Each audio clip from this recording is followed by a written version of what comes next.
The throne room of the Krell Empire stretched out like a vast cavern. Walls made of dark stone rose up to a ceiling no one could see. The light came from crystals that glowed with a pale blue color. Queen Zixtara sat on her throne and looked down at the object in front of her. It was a piece of armor. The armor had been damaged in battle. One of her best warriors had returned from a mission against rebel forces. The armor had taken a hit from an energy weapon. Deep cracks ran through the metal. Parts of it had melted and fused together. The edges were sharp and broken. Zixtara turned it over in her hands.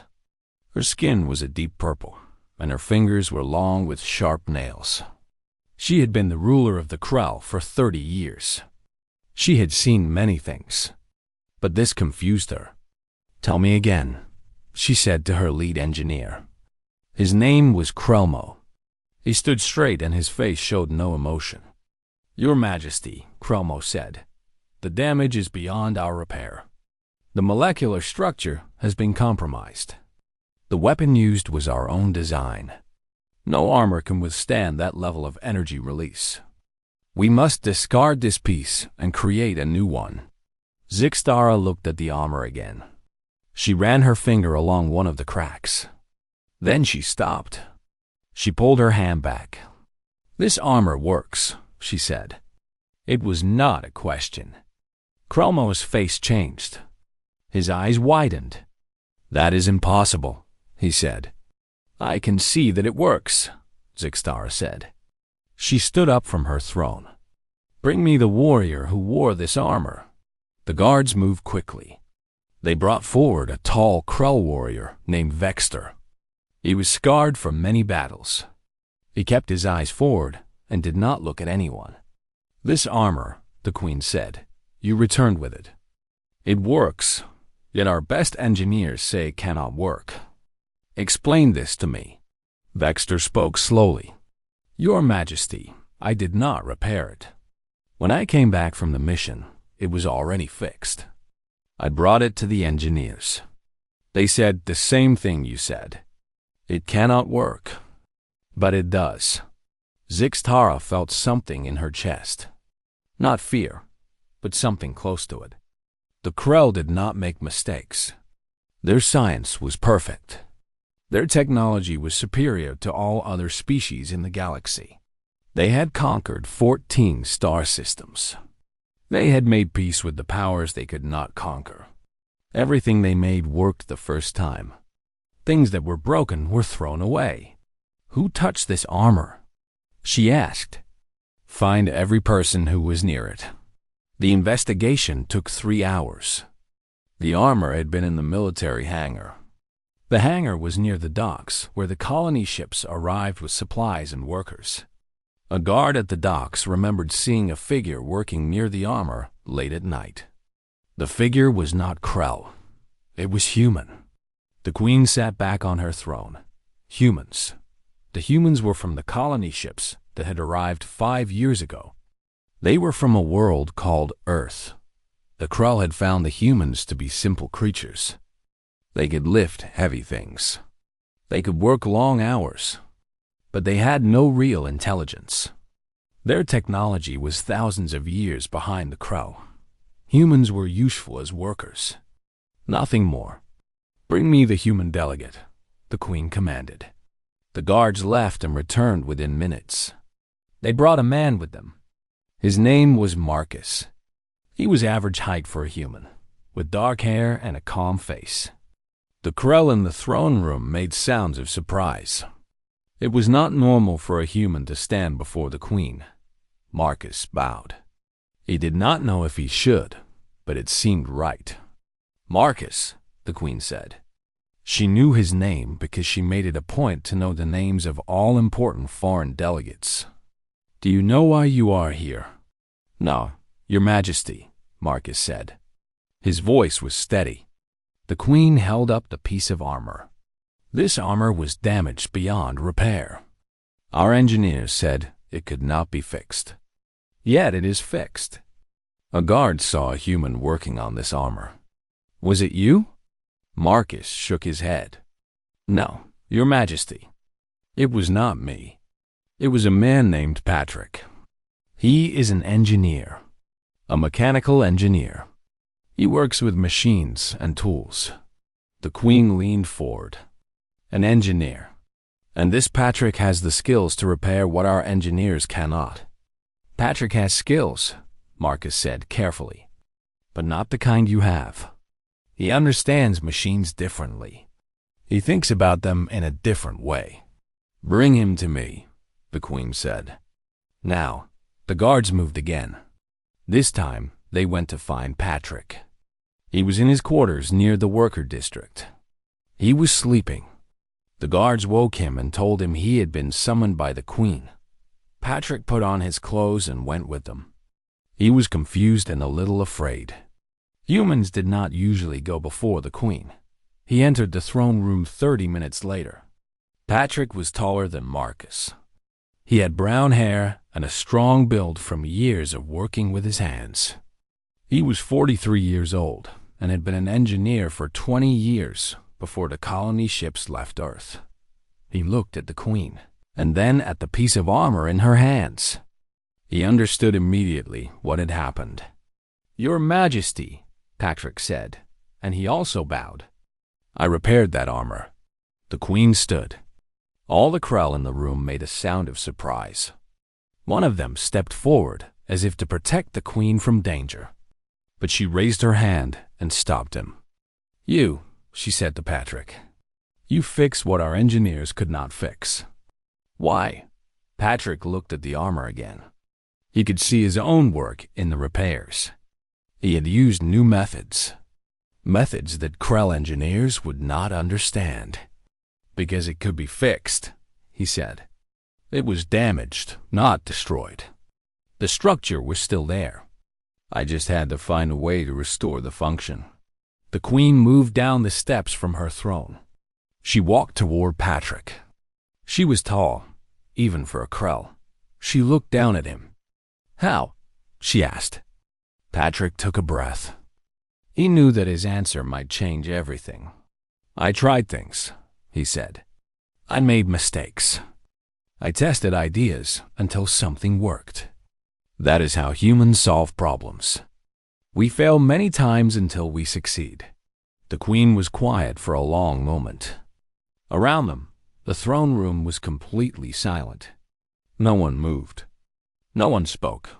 Finally, the Queen said, "You will come with me to my workshop. You will teach my engineers how you think. This is not a request. This is an order." Patrick nodded. "Yes, Your Majesty." As the guards led him away, Patrick did not know that his next words, his next actions, would change the future of 2 entire species. He did not know that a simple repair to a piece of armor would set in motion events that would shake the foundations of the Krell Empire itself. He only knew that he had been asked to work on a problem, and he was ready to try. The workshop was nothing like Patrick expected. It was clean and bright. The walls were white and smooth. Tools hung in perfect rows. Everything had its place. There were no dust, no mess, no chaos. It looked more like a display than a place where work actually happened. Patrick stood in the center of the workshop and waited. The Queen had left him in the hands of Krelmo, the same engineer who had said the armor could not be repaired. Krelmo's face showed disappointment. A human would now teach him. This was not something he wanted. "Come," Krelmo said finally. "The Queen wishes to understand your methods. Show me how you repaired the armor." Patrick walked over to a workbench. On it sat the damaged piece of armor. It had been placed there for him to examine. Patrick picked it up and turned it over in his hands. "First," Patrick said, "I looked at the damage. I did not say it was impossible. I said it was difficult. Then I asked myself a simple question. Why did the armor fail at this point and not that point?" Krelmo watched him carefully. "The energy weapon," Patrick continued, "hit here. It melted the metal on the surface. But underneath, the structure was still strong. So I thought, What if I could strengthen what was broken without replacing the whole piece? What if I could use the existing material and reshape it? That violates the principles of Krell engineering, Krellmo said. The metal has been compromised. It must be replaced. On Earth, Patrick said, we did not have unlimited resources. We could not always replace things. We had to repair them. We had to find new ways to make broken things work again. Patrick set the armor down and went to a tool rack. He selected several tools that seemed strange to Krellmo.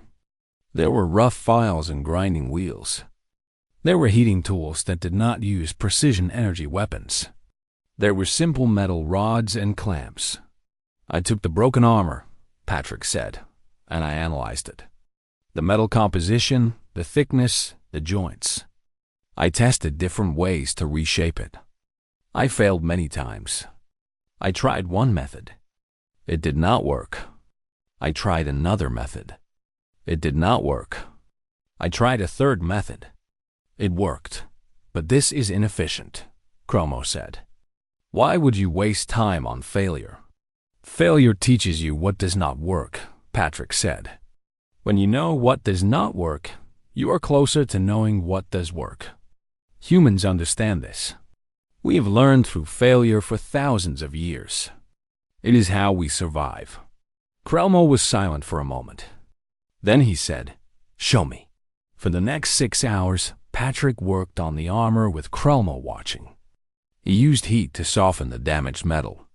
He used simple tools to reshape it. He tested the shape. He adjusted it. He tested again. Some adjustments failed. He made new adjustments. He tested again. This was strange to Krellmo. In Krell engineering, the design was perfect before any work began. The work was only execution of the design. There was no testing, no adjustment, no failure. But slowly, the armor began to take shape. The cracks began to close. The broken edges began to smooth. By the end of 6 hours, the armor looked almost new. Now, Patrick said, we test it. We check if it works. They took the armor to a testing chamber. Krell technicians exposed it to the same energy weapon that had damaged it. The armor held. It did not break. It did not crack. Thought Patrick had succeeded. Krellmo stood in silence. Around him, other Krell engineers watched in shock. A human had done something that their best engineers said was impossible. How? Krellmo asked finally. I tried, Patrick said simply. I failed. I tried again. I failed. I tried again. This time, I did not fail. Over the next 3 weeks, Patrick worked with the Krell engineers every day. He taught them his methods. He showed them how to think about problems differently. He showed them how to document their failures so they could learn from them. He showed them how to test ideas quickly instead of trying to make everything perfect on the first attempt. The Krell engineers resisted at first. Failure was shameful to them. Admitting that you did not know the answer was weakness. But they could not deny the results. Items that had been abandoned because they could not be fixed began to work again. Problems that had no solution suddenly had multiple solutions. Then the Queen came to the workshop one day. She observed Patrick working with a group of engineers. She saw them fail, adjust, and try again. She saw them document their failures without shame. Patrick, she said, I have a question for you. As a human, how do you approach a problem you have never seen before? Patrick set down his tools. Your Majesty, I ask myself what I know. Then I ask myself what I do not know. Then I try to learn what I do not know. Sometimes I learn quickly. Sometimes I fail many times. But I keep trying until I find an answer. The Queen nodded slowly. The Krell approach is different. We research completely before we begin work.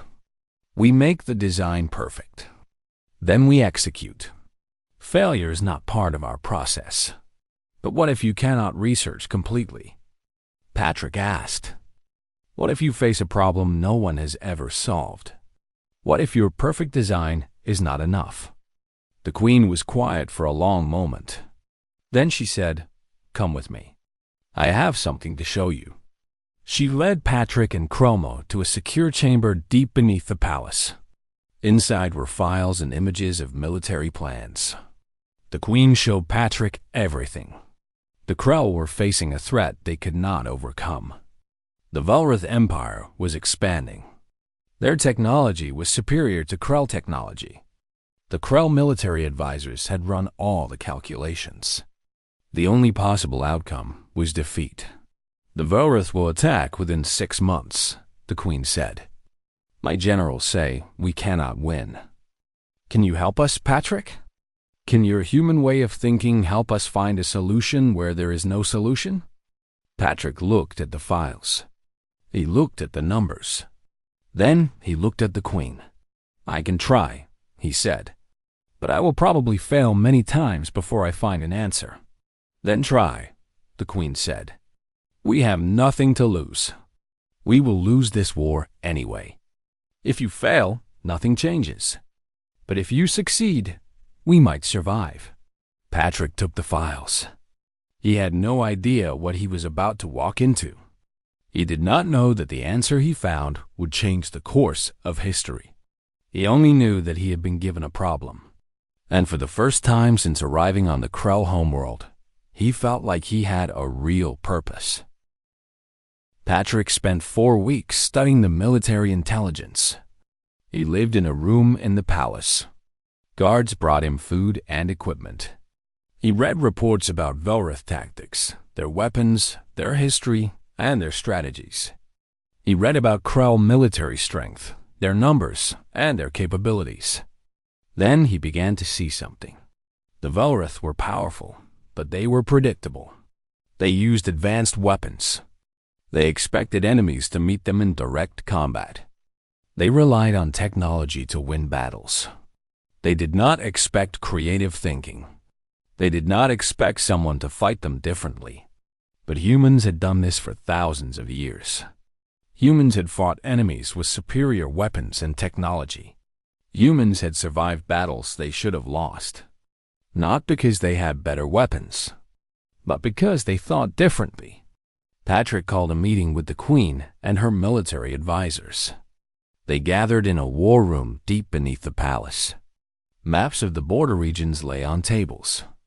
Models of Velroth weapons displayed on shelves. Krell generals stood with their arms crossed, waiting to hear what the human had to say. "The Velroth will attack here," Patrick said, pointing to a map.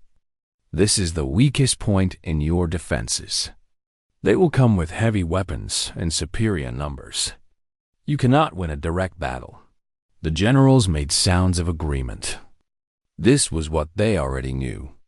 "But," Patrick said, "the Velroth expect you to defend this position. They expect a direct battle. They do not expect you to be unpredictable. What do you suggest?" The Queen asked. "Do not defend this position," Patrick said. "Let them take it. Then attack them from places they do not expect. Use your knowledge of the terrain. Use your warrior strength. Use small teams instead of large armies. Hit them, then disappear. Hit them again somewhere else. Never fight them the way they expect to fight." A general named Vertrek spoke. "This is not how the Krell fight. We engage the enemy directly. We use our superior numbers and weapons. We defeat them." "But the Velroth have superior weapons," Patrick said. "And they have superior numbers in this region. You cannot win a direct fight. So do not fight directly." Another general, Restok, asked, "How do you know this will work?"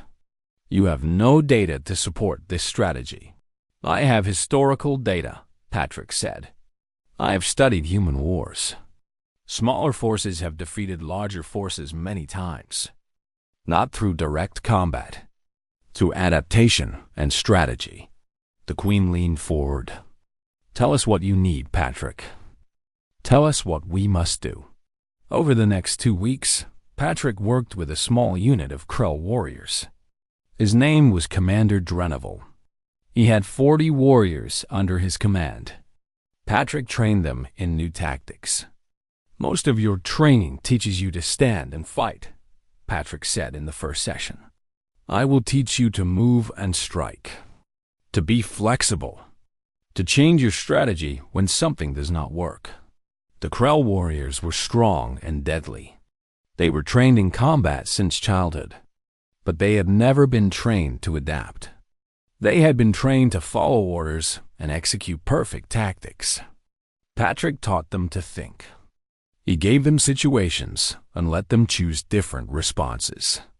He taught them that there was not always one right answer. There were many ways to solve a problem. He taught them to scout enemy positions without being detected. He taught them to attack from unexpected directions. He taught them to retreat when necessary instead of fighting to the death. He taught them to gather information and adjust their strategy based on what they learned. Dreneval was skeptical at first, but he was also desperate. If the Velrith could not be stopped, his people would be conquered. He was willing to try anything. After 2 weeks, Patrick said, "You are ready. Not perfect, but ready. Remember, the goal is not to win a big battle. The goal is to make the Vorath uncertain, to make them waste resources, to make them afraid." The Queen authorized a trial operation. Dreneval and his warriors were sent to the border region. Valra scouts had already begun moving into position. They were preparing for their attack in 3 days. The first night, Dreneval's warriors attacked a Valra supply line. They did not try to destroy the entire line. They struck quickly and disappeared. 3 Velrith soldiers were killed. Supplies were damaged. The second night, they attacked a communication post. They disrupted the Velrith ability to coordinate their movements. The third night, they were supposed to defend the main position. Instead, they were waiting in a hidden location. The Velrith came with their heavy weapons, expecting a direct battle.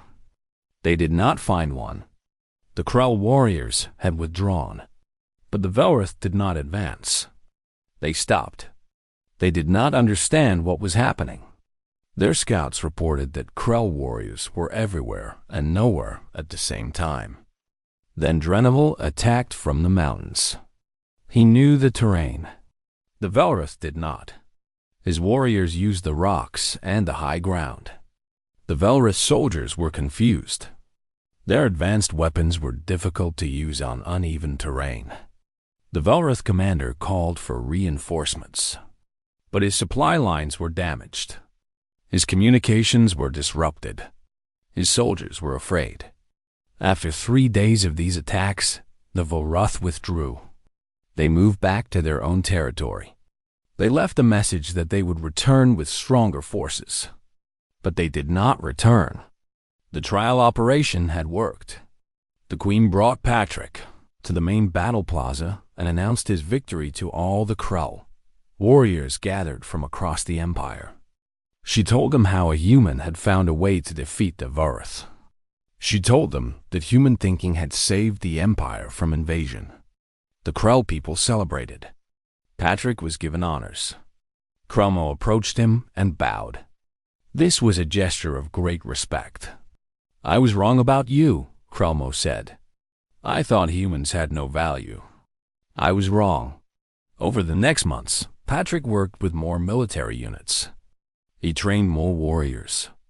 Slowly, the entire Krell army began to change. They began to think differently. They began to adapt. They began to see failure not as something shameful, but as something that taught them. The Queen called Patrick to her throne room. She was alone. "You have saved my empire," she said. "But there is something more important that I need your help with. It will be more difficult than any battle. Will you help me?" "Yes," Patrick said. "What do you need?" The Queen stood and walked toward him. "You must help me save my people from themselves." Patrick did not understand what the Queen meant. He asked her to explain. The queen walked to a window that looked out over the Krell capital city. Towers of crystal and metal rose up into the sky. Millions of Krell people lived below, going about their lives. For 300 years, the queen said, the Krell have been perfect. Our technology is superior. Our military is strong. Our cities are beautiful. We have conquered all enemies. We have made peace with all greater powers. Everything we build lasts forever. Everything we make works the first time. That sounds good, Patrick said. It is not good, the queen said. It is death. A slow death, but death nonetheless. She turned to face him. Her purple face was serious. 300 years ago, the Krell were different. We failed sometimes. We tried new things. We made mistakes and learned from them. We created new ideas. We changed. We grew. But success made us afraid of change. We decided that perfection was safety. We stopped trying new things. We stopped failing. And when we stopped failing, we stopped growing. Patrick began to understand. Your people became stuck, he said. Yes, the queen said. We became stuck. We built more weapons, but did not change how we fought. We built more cities, but did not change how we lived. We became larger and stronger, but we did not become better. We did not become wiser. We did not become more creative. The queen walked back to her throne and sat down. When I saw you repair that armor, she said, I saw hope. I saw a way for my people to change. But change is frightening for a species that values perfection. How do I make my people want to fail? How do I make them want to try new things when trying new things might mean breaking what we have built? You do not force them, Patrick said. You show them. You show them that failure is not bad. You show them that trying new things creates new possibilities. How? The queen asked. Tell me how to do this. Patrick thought for a long moment. Then he said, start with the engineers. Engineers understand that to build something new, you must understand how things work. Engineers are willing to ask questions. If the engineers change, they will influence others. The change will spread. The queen nodded. Then that is what we will do. For the next 6 months, Patrick worked with engineers from across the Krell Empire. He brought them to the palace. He trained them in human methods. He taught them to experiment. He taught them to fail without shame. He taught them to document everything they learned. Some engineers rejected his teachings. They returned to their cities and said that this human way was foolish. But others saw the value. They saw that when they allowed failure, they could solve problems faster. They could create things they had never created before. The engineers began to change the way Krell technology was built. New weapons were developed. New tools were created. Structures became more efficient. Medical devices began to heal Krell illness that had been untreatable for centuries. Word spread. The Krell people began to see that change was not bad. Change was good. Then the queen did something unusual. She announced that she wanted to study human history. She wanted to understand how humans had survived on their world when so many terrible things happened there. Humans had been prey to large animals. Humans had fought wars with each other. Humans had faced hunger and cold and disease. Yet humans had survived and thrived. How? Patrick began teaching Krell scholars about human history. He told them about human persistence. He told them about humans who failed but tried again. He told them about great human inventions that came from trying to solve simple problems. He told them about human creativity and human courage. The Krell scholars were fascinated. They began to ask new questions. Questions that the Krell had not asked for 300 years. Questions about what was possible. Questions about what could be created. Questions about how to live better. The queen observed all of this from her throne. She saw her people beginning to change. She saw young Krell asking their teachers new questions. She saw older Krell revisiting old problems and finding new solutions. One day, she called Patrick to her again. "Something is changing in my empire," she said. "I can feel it. The Krell are becoming something new. What they will become, I do not know. But it is different from what we were. Is that bad?" Patrick asked. "No," the Queen said. "It is necessary. My people were dying, slowly. We were perfect, but we were dead. Now we are alive again. We are uncertain again. We are trying things again. We are failing again. And it is good." The Queen stood and placed a hand on Patrick's shoulder. "You came to our world as a laborer," she said. "You were supposed to help build our cities and repair our equipment. But you did something greater. You showed us that there was another way to live. You showed us that perfection was not the highest goal. Learning and growth were the highest goals." "I only repaired some armor," Patrick said. "No," the Queen said. "You repaired something much larger. You repaired the soul of an empire. You showed us that we could change, that we could fail, that we could become something better than what we were." The Queen walked to the window again. Outside, the city was changing. New buildings were being designed in ways the Krell had never tried before. New weapons were being tested. Young Krell were gathering to discuss ideas and possibilities. "What will happen now?" Patrick asked. "Now," the Queen said, "my empire will grow in ways we cannot predict. That frightens some of my people, but it excites others. We will make mistakes. We will fail, but we will also discover things we never thought possible. We will become more than we were." She turned back to Patrick. "Will you stay with us?" she asked. "Will you continue to teach my people how to think like humans? How to embrace failure as a path to success?"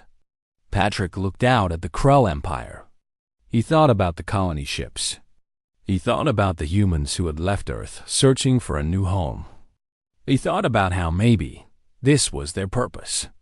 Not to be workers, but to help other species learn, to help other species grow. "Yes," he said, "I will stay. I will teach. I will show your people what humans have learned over thousands of years of failure and persistence." The Queen smiled. For the first time, Patrick had seen a Krell smile. "Then let us begin," she said. "Let us show the galaxy what humans and Krell can create together." 2 years had passed since Patrick first arrived at the Krell Palace. The Empire had changed in ways both small and large. The change was not always smooth. Some Krell resisted the new way of thinking. Some wanted to return to the old ways of perfection and rigid order. But the Queen held firm. She created schools where Patrick and other human teachers taught Krell students. She opened laboratories where engineers could experiment without fear of failure. She encouraged her military leaders to think creatively and adapt their strategies. The neighboring Velrith had noticed these changes. They had tested the Krell border 3 times. Each time, the Krell responded differently. Each time, the Velrith were forced to retreat. The Krell were no longer predictable. The Velrith did not know how to fight them. Word spread through the galaxy. The Krell were changing. Other species took notice. Then one day, the Queen called Patrick to a private chamber. No guards, no advisors, just the 2 of them. "I want to show you something," the Queen said. She walked to a table and picked up an object. It was the piece of armor. The same armor that Patrick had repaired 2 years ago. "Do you remember this?" she asked. "Of course," Patrick said. The Queen turned it over slowly in her hands. "When you repaired this armor, I thought you had solved a simple problem. A damaged piece of equipment was broken. You made it work again. It seemed like a small thing." "It was a small thing," Patrick said. "No," the Queen said. It was the biggest thing that has ever happened to my empire. She placed the armor on the table between them. I realized something recently, the queen continued. The armor was not the only thing that needed repair. My empire needed repair. My people needed repair. Our way of thinking needed repair. We were not broken in the way the armor was broken. But we were stuck. We were trapped in a single way of being. We could not change. We could not grow. Patrick listened carefully. For 300 years, the queen said, we believed that perfection meant we did not need to change. We did not need to try new things. We did not need to fail. We had everything we needed. We had control. We had power. But what we lost was possibility. We lost the ability to become something different. Something better. The queen picked up the armor again. When you repaired this, she said, you did something impossible in our eyes. You took something broken and made it whole again, not by replacing it, but by understanding it. Understanding its structure. Understanding its purpose. Understanding how it could be restored using methods we had never considered. That is just repair, Patrick said. No, the queen said. That is wisdom. That is what my empire needed. Wisdom to understand that different does not mean worse. Change does not mean loss. Failure does not mean weakness. The queen sat down and motioned for Patrick to sit across from her. When I gave you the military problem, she said, I was testing you. I wanted to know if your way of thinking could solve impossible problems. But what I did not realize was that you were solving a much larger problem. You were teaching my generals that victory does not always come through strength and superior weapons. Sometimes victory comes from thinking differently, from being flexible, from accepting that there is more than one way to win. Patrick said nothing. He waited. And when I asked you to work with our engineers, the queen continued, I thought we would simply repair more broken equipment. But what actually happened was that my engineers began to think like humans. They began to ask questions. They began to experiment. They began to see that failure was not something to hide, but something to learn from. The queen stood and walked to a window. The city below was full of activity. Krell of all ages were working on new projects. Young Krell were in schools learning from human teachers. Older Krell were redesigning old structures with new ideas. My people are becoming something new, the queen said. Not better, perhaps, but different. Alive in a way we had stopped being alive. This is the true repair that you have accomplished. I only taught them to think differently, Patrick said. Exactly, the queen said. And that is everything. She turned back to face him. 2 years ago, a human man stepped forward in my throne room. No one knew his name. No one knew what he could do. But he did it anyway. He repaired something that seemed beyond repair. And in doing so, he changed the course of an entire civilization. The queen walked over to Patrick and placed her hand on his shoulder. Your species is young, she said. Your technology is primitive compared to ours. Your cities are small. Your power is limited. But you have something we had lost. You have the ability to adapt. You have the ability to learn. You have the ability to fail and try again. That is worth more than all the weapons and technology in the galaxy. Patrick felt something in his chest. Pride, perhaps.